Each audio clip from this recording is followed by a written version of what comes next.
A satellite image captured on the morning of November 3rd, 2024, showed something that open-source analysts had been waiting weeks to confirm.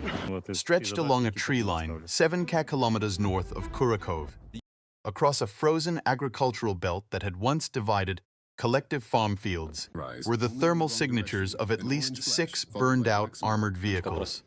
They hadn't moved in 18 hours. They weren't going to. By that point, the 79th Air Assault Brigade had already been running the same kill chain for 11 days. The Mavic 3 drones went up before first light. The Stugna-P teams were already in position. And the Russian 5th Combined Arms Army was still sending BMP-3 platoons down the same corridors, along the same axes, at roughly the same hour each morning. This is the story of how 17 Russian infantry fighting vehicles were destroyed, or abandoned in 13 days along 3 identifiable approach corridors north of Kurakhove, and why the tactical system the 79th built to do it is one of the most precisely documented anti-armor kill chains of the entire war. By the time you've heard all of it, the question won't be why Ukraine was able to do this. The question will be why it took Russian commanders so long to understand what was happening to them. The agricultural belt north of Kurakhove runs roughly east to west along the administrative boundary of Donetsk Oblast. In peacetime, it was farmland, wide open fields broken by shelter belts, those rows of trees planted in Soviet times to protect crops from steppe wind. In wartime, those same tree lines became the defining terrain feature of the entire sector. They provided cover for vehicle movement. They channeled infantry. They created natural observation corridors that any competent defender would pre-register for fire. The 79th Air Assault Brigade is a competent defender. But before we get into what the 79th built and how it worked, we need to understand why the Russian 5th Combined Arms Army was pushing through that sector in the first place, and what they thought they were going to achieve. By late October 2024, the broader Russian offensive in Donetsk Oblast had developed several simultaneous pressure points. Avdiivka had fallen in February. The front line south and west of that fallen city remained contested, with Russian forces attempting to translate that breakthrough into deeper positional gains. Kurakhove, a small industrial city roughly 50 kilometers southwest of Avdiivka, sat at the convergence of several road axes that mattered strategically. It had a power station. It controlled road access into the wider Donetsk region to the west. Ukrainian General Staff, reporting from November 2024, consistently identified Kurakhove as one of the highest tempo Russian effort sectors in that period. The 5th Combined Arms Army, headquartered out of Ulan-Ude in Russia's Buryatia region, had elements deployed across multiple sectors of the front by autumn 2024. Russian military bloggers and Telegram channels affiliated with Russian forces had been openly discussing pressure on the Kurakhove axis since September. ISW assessment from late October noted increased Russian ground assault tempo in the sector, with mechanized pushes attempting to probe Ukrainian defensive lines before the onset of serious winter mud that would restrict vehicle movement. There was a window. Russian commanders knew it. They tried to exploit it. That's right. The problem was that the window worked both ways. Ukrainian defenders also knew it. The 79th Air Assault Brigade, defending the Kurakhove sector, had been preparing for exactly this kind of mechanized push for weeks. Here's what's most surprising about what the 79th built. It wasn't improvised. The ambush system that destroyed 17 BMP-3s in 13 days wasn't a reaction to Russian pressure.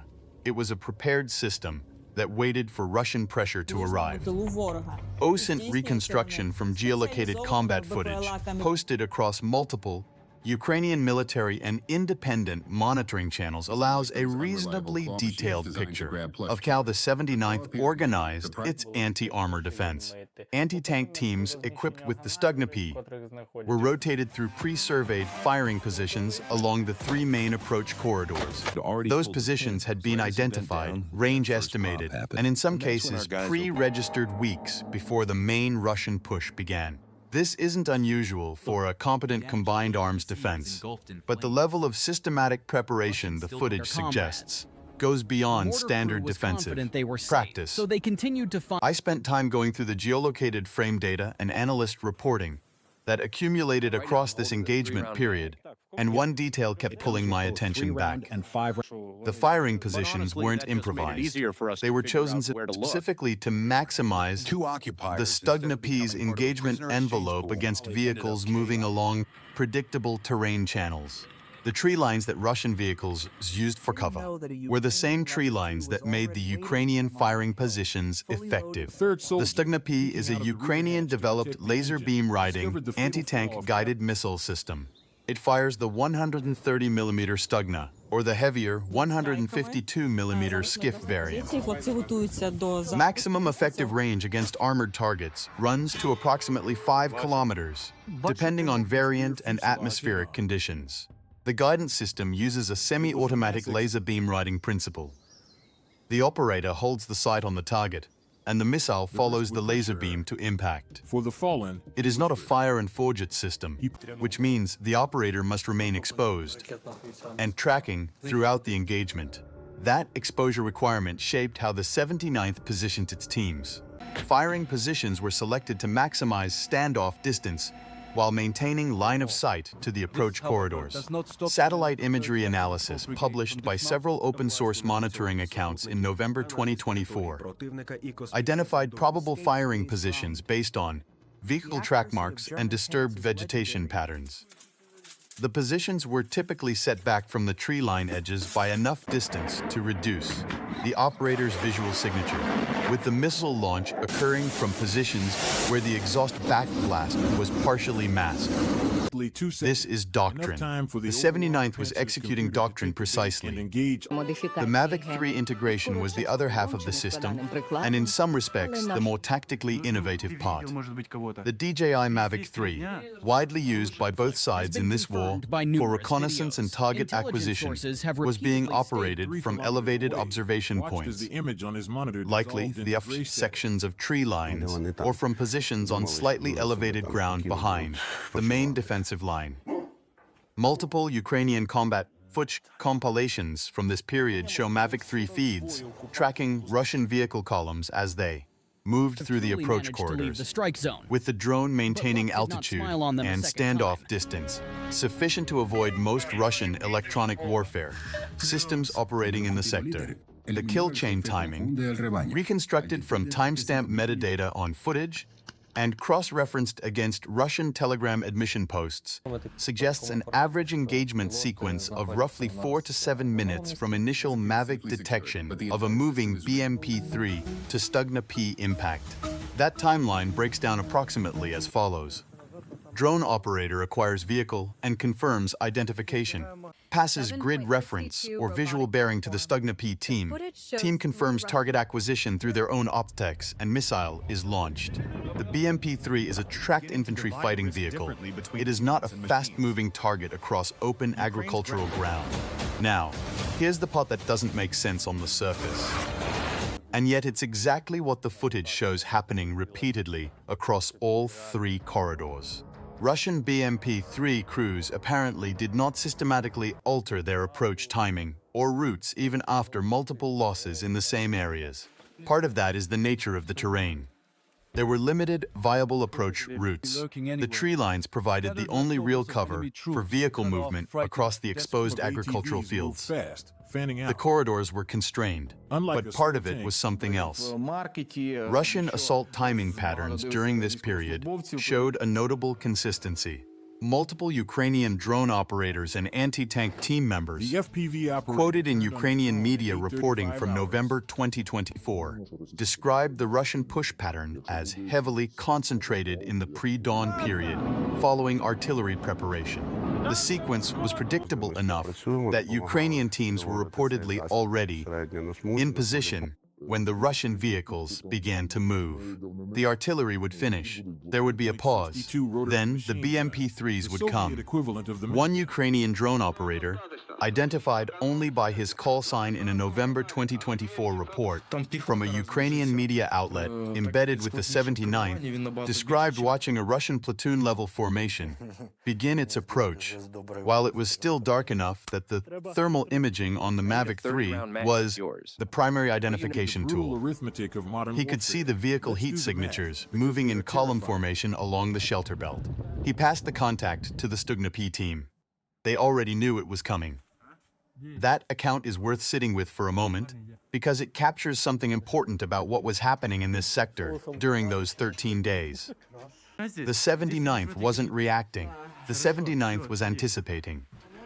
The entire system, the pre-surveyed positions, the elevated drone observation points, the coordinated Stugna-P team rotations, was built around the assumption that the Russian 5th Combined Arms Army would follow predictable patterns. And the Russians did. Russian assault formations at the platoon level typically moved in one of two configurations in this sector, based on footage analysis. The first was a dispersed column with 40 to 60 meter spacing between vehicles, intended to reduce casualties from artillery. The second was a tighter grouping, apparently used when commanders believed the assault had achieved surprise, or when speed of movement was prioritized.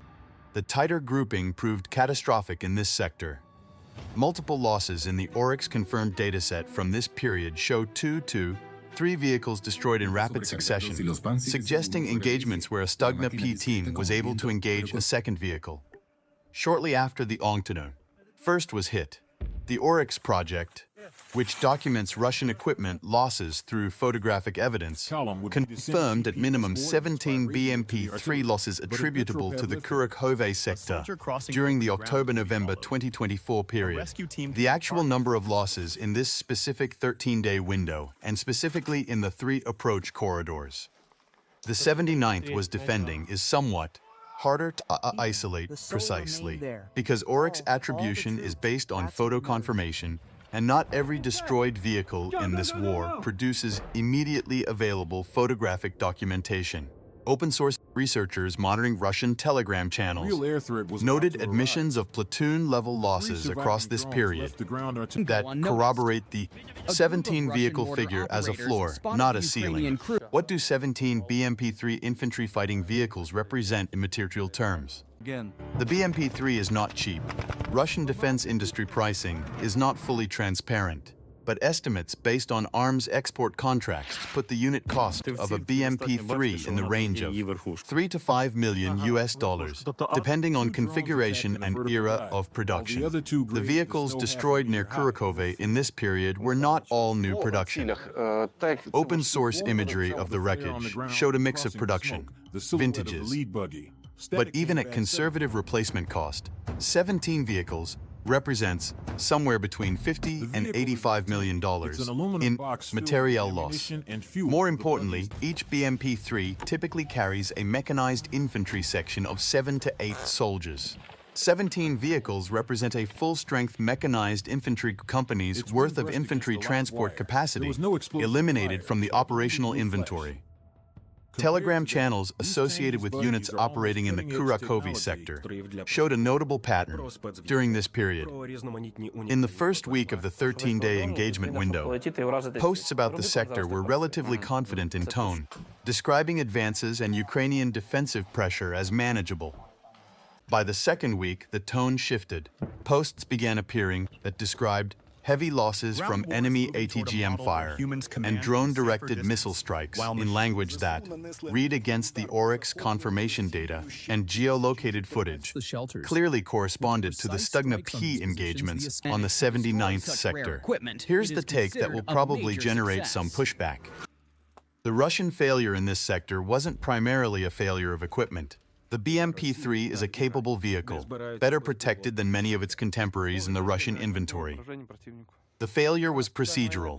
Sending platoon-level mechanized assaults lists the same corridors at predictable times against a defender who had pre-registered those corridors, for missile fire is not a function of the vehicle's armor. It's a function of command and control, and of whether individual battalion and company commanders have the authority and the instinct to deviate from ordered attack plans when those plans are obviously being defeated. This question, whether Russian tactical commanders in this war have the decision-making authority and initiative to adapt at the company and platoon level, has been a consistent theme in Western military analysis of Russian performance since 2022. The evidence from Kurakhove in this 13-day window suggests the answer, at least for the units involved, was no.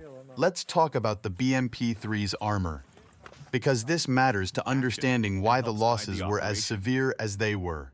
The BMP-3 carries a combination of baseline steel armor and, in many configurations deployed to Ukraine, reactive armor packages. The Contact 5 reactive armor and its variants are designed to defeat shaped charge warheads, the type used in most anti-tank guided missiles, by disrupting the penetrating jet before it reaches the vehicle's main armor. Against direct frontal and side attacks, a properly functioning reactive armor package significantly reduces the missile's effectiveness.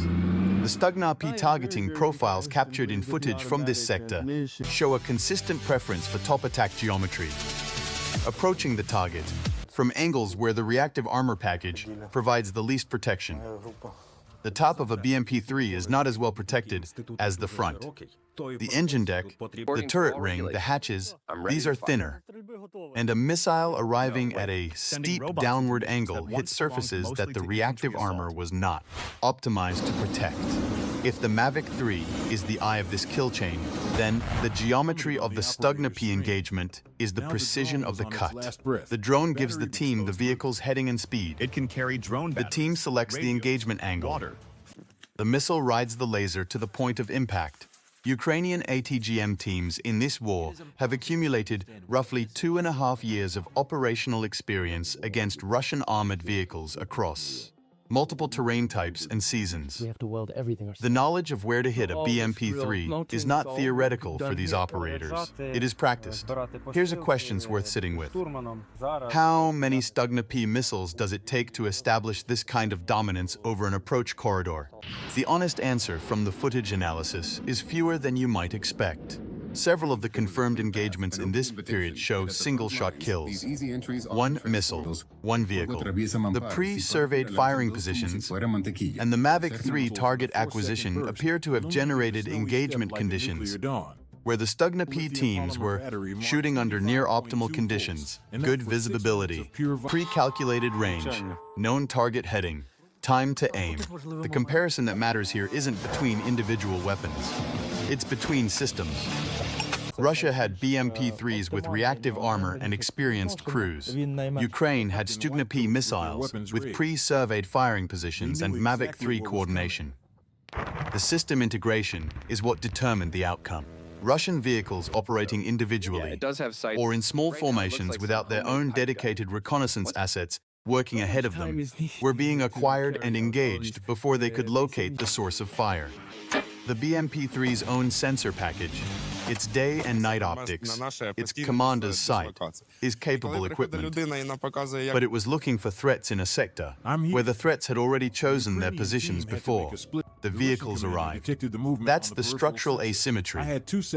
Ukrainian anti-tank teams were fighting from prepared positions against which they had established range cards and engagement procedures.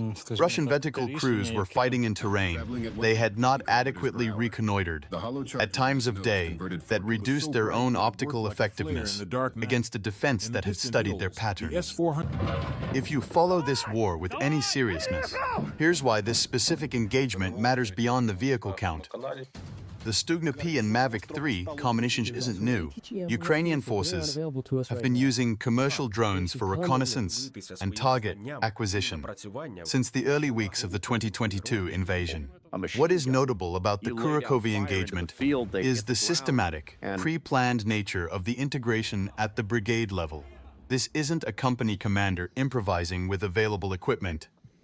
The 79th Air Assault Brigade appears to have institutionalized a specific anti-armor ambush methodology that treats the drone and the missile team as a single organic system. That institutionalization matters because it's repeatable. The specific tactical solution to the specific Russian problem in this sector, predictable corridor movement, pre-dawn assault timing, limited route options, was developed, documented in the 79th's internal procedures, and executed with consistency across a 13-day engagement period. That's not luck. That's doctrine. We went through 3 weeks of open-source footage, Telegram channel posts from both sides, ISW reporting, and Oryx documentation to reconstruct this engagement. And here's what didn't make most of the news coverage at the time. The loss of 17 BMP-3s is significant in the vehicle count. What's more significant is the evidence that those losses were distributed across all 3 approach corridors in the sector. This wasn't one bad day on one axis. This was systematic defeat of Russian mechanized assault capability across the entire 79th's defensive frontage during the window. That distribution tells you the 79th had organized its anti-armor defense in depth, not just at a single point. Stugna-P teams were working multiple corridors simultaneously or in close sequence. The Mavic 3 operators were covering enough ground to provide early warning across the sector, not just on one approach. The rotational system, teams cycling in and out of pre-surveyed firing positions, suggests the brigade had built enough capacity to sustain continuous coverage without burning out individual crews. One detail that stayed with me when reviewing the compiled footage. In several of the engagement sequences, the destroyed vehicle is not immediately followed by fire on the infantry who dismounted or attempted to evacuate. The Stugna-P teams appear to have been under orders or exercising judgment to prioritize the vehicles over the accompanying infantry in many instances. That's a doctrinal choice. Disable the armor, channel the infantry, deal with them separately, or let them retreat. It's the choice that maximizes impact on Russian operational capability, rather than Russian individual casualties, and it's consistent with a defender trying to stop advances rather than produce maximum personnel losses. By the end of the 13-day window, Russian assault pressure on the 3 approach corridors had measurably decreased, according to Ukrainian General Staff, reporting from mid-November 2024. This doesn't mean the broader Kurakhove front stabilized. Russian pressure in the sector continued through November and into December, with the town eventually becoming the site of heavy fighting. But the specific mechanized corridor assaults that the 79th's kill chain was built to defeat slowed. The cost had become unsustainable for the Russian units conducting them. Russian telegram sources in mid-November described what they characterized as a regrouping in the sector, with new assault tactics being ordered that emphasized smaller group infiltration over platoon-level mechanized pushes. That tactical adaptation, however late it came, is itself evidence of the impact. When you change your tactics because the previous approach has destroyed 17 of your infantry fighting vehicles in less than 2 weeks, the losses have crossed a threshold where they cannot be ignored.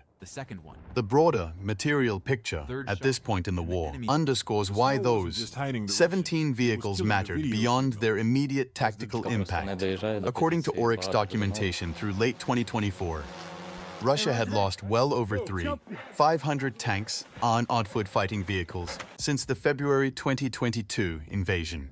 BMP-3 losses specifically had been accumulating since the early weeks of the war.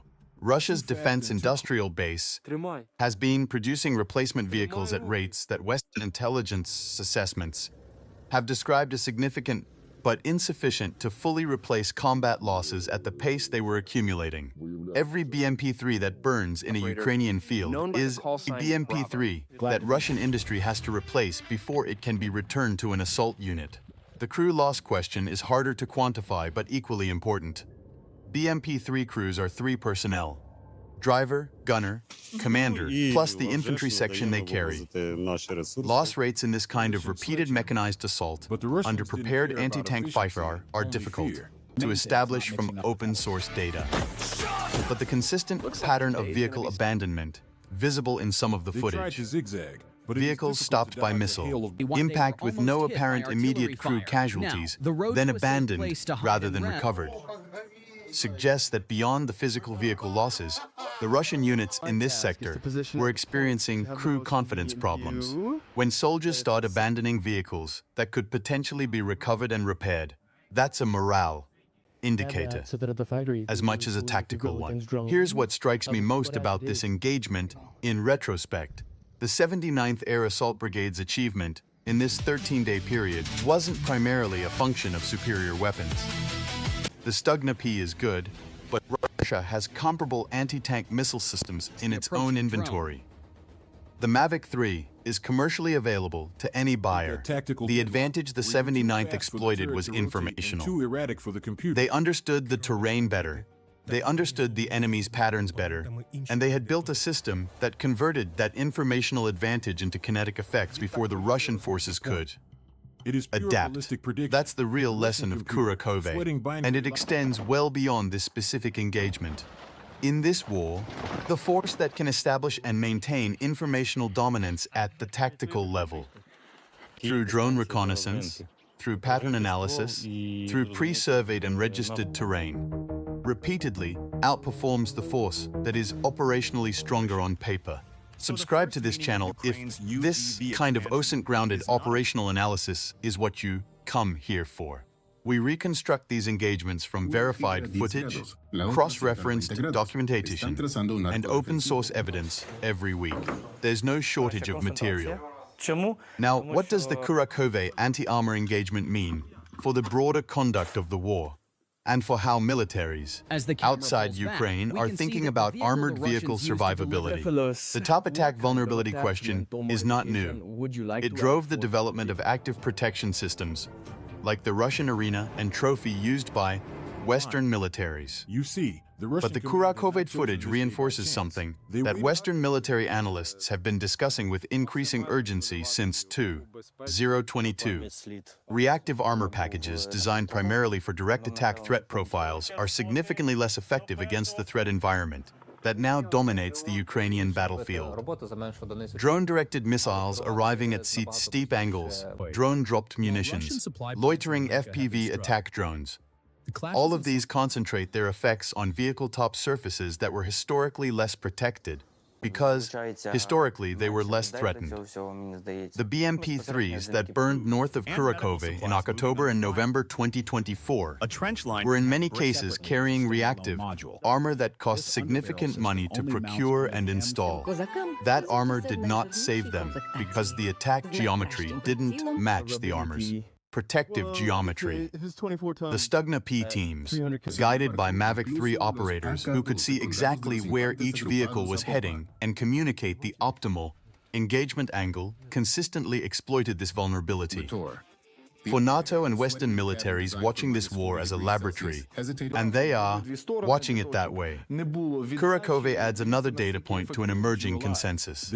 Armored vehicle survivability in a drone-saturated environment requires active countermeasures, improved top armor, and electronic warfare capability that can suppress or deceive commercial drone platforms at the squad and platoon level. The vehicles that survive on the Ukrainian battlefield are increasingly those that carry their own drone protection, electronic warfare jammers, active protection systems, or those that move with drone escorts capable of clearing the reconnaissance threat ahead of them. Russian forces have made some adaptations along these lines. Vehicle-mounted electronic warfare systems have appeared more frequently in footage from late 2024 and into 2025, designed specifically to disrupt commercial drone frequency bands. Improvised top protection cages, the so-called turtle tanks, attempted to address the top attack vulnerability through passive means with mixed results. But at the tactical level, in the Kurakhove sector in October-November 2024, these adaptations were not present in the formations the 79th was engaging. The BMP-3 platoons pushing down the shelter belt corridors were running without adequate drone protection, without adequate electronic warfare support, and against a defender who had weeks of preparation advantage. The question of whether Russian tactical commanders in this sector could have recognized the pattern sooner is worth asking seriously, not rhetorically. By the third or fourth BMP-3 loss on a given corridor, the pattern should have been diagnosable. Vehicles are being acquired by drone at a specific phase of their approach. The movement from cover to cover across the open agricultural ground, they are being engaged from firing positions that are difficult to locate because the engagements are coming from relatively long range. The solution set is not complex. Instead of becoming part of a Change the timing of assaults, increase the reconnaissance ahead of the assault, bring electronic warfare assets to suppress the Mavic 3 threat, or simply stop using the corridor until you have better intelligence on the defensive layout. The fact that losses continued across 13 days and all three corridors suggests that either the pattern was not being recognized at battalion and company level, or it was recognized and the commanders lacked the authority or the resources to adapt. Both possibilities have serious implications for how Russian ground forces are actually functioning at the tactical level this deep into the war. Comment below if you want to weigh in, because this is one of those questions where informed observers actually disagree about what the footage suggests. Historical comparison is useful here, and not in a flattering way for Russian doctrine. The predictable, corridor-constrained mechanized assault patterns that the 79th was able to defeat with a prepared anti-armor system. Echo tactical failures documented in much older conflicts.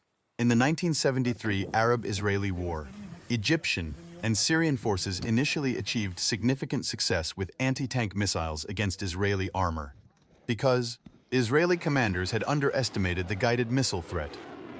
Israeli tactics adapted rapidly under combat pressure. Within days, combined arms coordination was restored. The Russian adaptation curve in the Kurakhove sector appeared significantly longer. Does history repeat, or are we watching something more specific to this war's command culture? There is one final element of the Kurakhove engagement that hasn't received enough analytical attention. The rotation system the 79th used for its Stugna-P teams was not just a force protection measure. It was also a signature management tool. By rotating teams through positions, rather than keeping the same team in the same position, the brigade reduced the probability that Russian reconnaissance, whether through their own drone assets, through artillery registration, or through position compromise, could fix the firing positions and engage them with counter-battery fire or direct attack. Several engagements in this period show missile launches from positions that were subsequently targeted by Russian artillery, with the footage showing incoming fire after the Stugna-P team had already relocated. The rotation doctrine was working as designed. That kind of operational security at the team level, move, fire, move again, is the counter to the very kill chain discipline that the 79th was, itself employing against Russian vehicles. The best anti-armor team in the world is a dead team if it stays in the same position long enough for the enemy to fix its location. The 79th understood this. Their position rotation procedures, combined with the Mavic 3 early warning feeds that gave teams advance notice of approaching Russian assaults, allowed them to achieve both lethality and survivability across the 13-day engagement window. 17 BMP-3s, 13 days, 3 corridors, 1 brigade. That arithmetic represents something larger than a single tactical success. It represents the maturation of a Ukrainian defensive doctrine that treats drone reconnaissance and anti-tank fires as a single integrated system rather than separate capabilities that happen to operate in the same sector. The 79th Air Assault Brigade didn't just defeat a series of Russian mechanized assaults near Kurakhove. They demonstrated, across a sustained engagement period with documented and verifiable results, that a prepared defender with commercially available drone technology and domestically produced anti-tank missiles can achieve kill rates against a mechanized offensive that would have seemed extraordinary by the standards of any previous war. 3 core questions to carry forward from Kurakhove. Could the Russian 5th Combined Arms Army have broken this system if it had committed dedicated drone suppression assets from the beginning of the assault window rather than after the losses had mounted? The electronic warfare gap appears to have been the single most important enabler of the 79's success. A Russian assault supported from the start by systematic jamming of Mavic-3 operational frequencies might have degraded the kill chain significantly, not eliminated it, but degraded it enough to change the loss exchange rate. What does this engagement mean for NATO? Doctrine on armored vehicle survivability, specifically for IFVs like the Bradley, the CV-90, and the links that are designed and exported with the assumption that reactive and passive armor provide meaningful protection against ATGM threats. Kurakhove's is one more piece of evidence that top attack capability degrades that protection in ways that the design specifications may not fully capture. And finally, the 79th's kill chain is documented. The methodology is now visible in the open source record. Russian analysts have access to the same footage and the same geolocation data that Western researchers have been working from. When Russian forces next attempt sustained mechanized corridor assaults against a prepared Ukrainian defender, will they have addressed the drone vulnerability and the predictable timing patterns that made Kurakhove so costly? Or will the same system work again? That last question is the one this channel will be watching.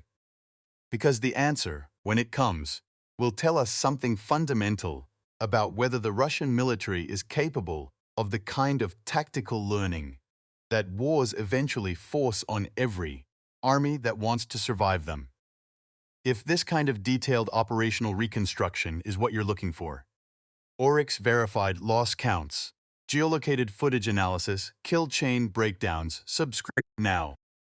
We publish these OSINT investigations weekly, and Kurakhove is just one piece of a much larger story still unfolding.